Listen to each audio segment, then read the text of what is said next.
जय हिंद दोस्तों।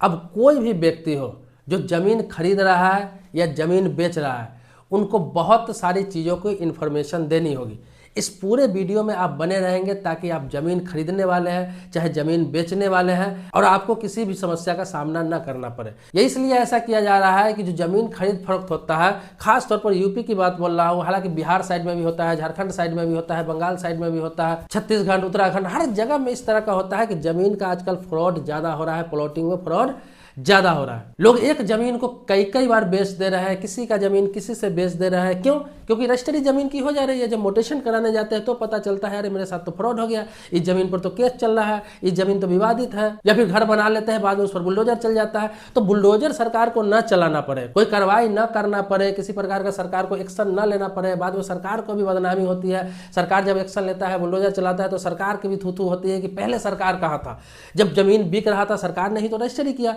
सरकार ने ही तो मकान बनने दिया, बाद में कोई गलत हवाला देकर उस पर बुलडोजर चला देते हैं। तो उत्तर प्रदेश की सरकार ने निर्णय ले लिया है, योगी आदित्यनाथ ने निर्णय ले लिया है, कोई भी व्यक्ति जमीन खरीदता है तो बेचने वाले जो व्यक्ति है, जो व्यक्ति जमीन बेच रहा है, उसके जमीन की पहले इंक्वायरी होगी। अभी तक क्या होता था कि खरीदने वाले बेचने वाले दोनों जाते थे रजिस्ट्री ऑफिस में, दोनों का डॉक्यूमेंट्स लगता था, आधार कार्ड लगा, पैन कार्ड लगा, इसके अलावा जो भी बायोमेट्रिक प्रक्रिया है वो प्रक्रिया होता था और क्या है, रजिस्ट्री हो जाती थी। जमीन का पता है कि ये पेपर है, ये रकबा है, सारा डीड वगैरह तैयार लोग करवा लेते थे और रजिस्ट्री हो जाती थी। ज़्यादा झालमेल नहीं था, ज़्यादा दिक्कत नहीं था, कोई परेशानी नहीं होती थी। लेकिन परेशानी बाद में होती थी अधिकतर लोगों को, और आज तक परेशानी हो रही है लोगों को। तो अब क्या होगा कि अब रजिस्ट्री कराने जा रहा है तो आपका आधार तो लगना है सभी को, सभी का पैन कार्ड भी लगना है। इसके अलावा क्या होगा कि जब रजिस्ट्री के लिए आप अप्लाई करेंगे वहां पर, तो हैंड टू हैंड अब आपका रजिस्ट्री नहीं होगा, या फिर 1-2 दिन में आपका रजिस्ट्री नहीं होगा।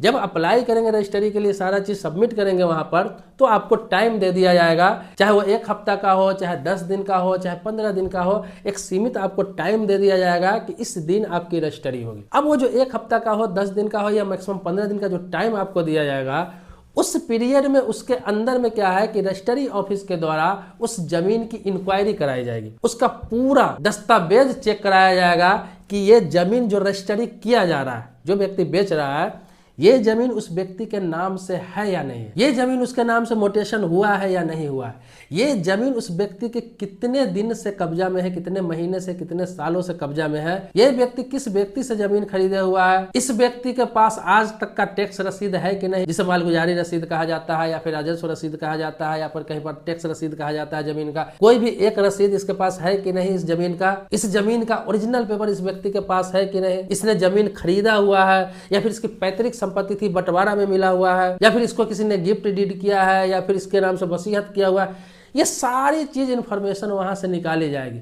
अगर सही पाया जाता है कि नहीं, ये व्यक्ति को ये वसीयत में जमीन मिला हुआ है, या ये व्यक्ति को गिफ्ट में जमीन मिला हुआ था, या ये व्यक्ति खरीदे हुआ है, रजिस्ट्री कराया हुआ है, या ये व्यक्ति को पैतृक संपत्ति दादा परदादी का था जो जिसमें बंटवारा हुआ है सभी का, उसमें से मिला हुआ है। क्यों? क्योंकि पैतृक संपत्ति में कभी कभी होता है कि ज्यादा कब्जा आपने कर दिया, ज्यादा बेच दिया, तो इसीलिए ये भी देखा जाएगा कि आप अपने हिस्से की ही जमीन तो बेच रहे हो ना, जो आपको हिस्सा मिला हुआ है ये प्रॉपर सही है कि नहीं, ये लिखित रूप से हुआ है कि नहीं, आपके सभी भाइयों को मिल चुका है कि नहीं, ये सारा चीज प्रॉपर देखने के बाद, क्योंकि सारा चीज सरकार के पास रिकॉर्ड में रहता है, तो वो सारा चीज इंटरनल रूप से चेकिंग करेंगे। जरूरत पड़े तो मौके पे भी जाएंगे, जमीन पे भी जाएंगे, और उसका पता करके तब जाके अब जमीन के वहां जाकर फोटोग्राफी होगी, फिर जाके वो जो डेट होगा उसके अंदर में ये सारा चीज करने के बाद फिर जो डेट मिला हुआ होगा उस डेट पर जब आप पहुंचेंगे तो उस दिन जमीन रजिस्ट्री होगी। लेकिन इसमें से कुछ भी फॉल्स पाया गया कि वो जमीन विवादित है, उस पर केस चल रहा है, या पैतृक संपत्ति अभी बंटवारा नहीं हुआ है, या फिर पैतृक संपत्ति इसने ज्यादा कब्जा किया हुआ है, इसके खिलाफ इसके भाई ने कंप्लेन दिया हुआ है, या इसके चाचा ने कंप्लेन दिया हुआ है, या फिर ये जमीन इसने रजिस्ट्री कराया था लेकिन मोटेशन अभी तक नहीं कराया हुआ है,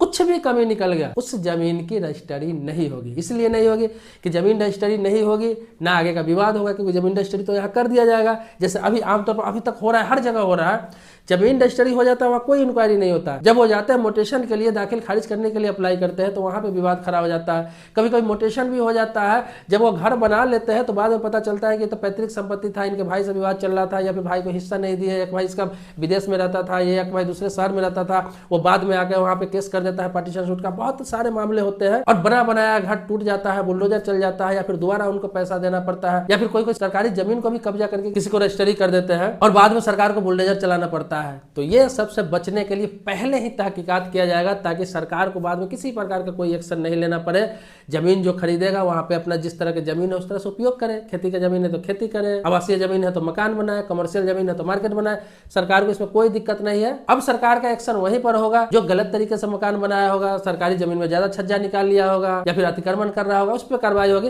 लेकिन जनून होगा उस पर कार्रवाई करने की नौबत सरकार की नहीं आएगी। इसीलिए योगी आदित्यनाथ ने यह फैसला लिया है कि इस कानून को जल्द बनाया जाएगा, क्योंकि उत्तर प्रदेश एक अपने देश का बहुत बड़ा राज्य है, लगभग 25 करोड़ की आबादी है और इतनी बड़ी संख्या को कंट्रोल करना बहुत मुश्किल हो जाता है। कौन सा जिला में क्या हो रहा है हर जगह नजर रखना बहुत मुश्किल हो जाता है, क्योंकि उत्तर प्रदेश में लगभग 75 जिला है और इस पर नजर रखना बहुत मुश्किल हो जाता है। सबसे बड़ा राज्य है, इसीलिए इस तरह का निर्णय लिया जा रहा है ताकि रजिस्ट्री से पहले ही इस तरह का इंटरनल जांच कर लिया जाए, ताकि किसी प्रकार का कोई समस्या ही नहीं आए, सरकार पर कोई दोष ही ना हो और सरकार को कार्रवाई करने की नौबत ही नहीं आए और जो व्यक्ति जमीन खरीद रहा है उसका पैसा न डूबे, क्योंकि कोई भी व्यक्ति बहुत मेहनत से कमा के कोई भी प्रॉपर्टी प्लॉट लेता है। तो इसके बारे में आपका क्या राय है, आप अपनी राय कमेंट बॉक्स में जरूर देंगे। इसके बारे में कोई सुझाव है वो भी कमेंट बॉक्स में जरूर लिखेंगे।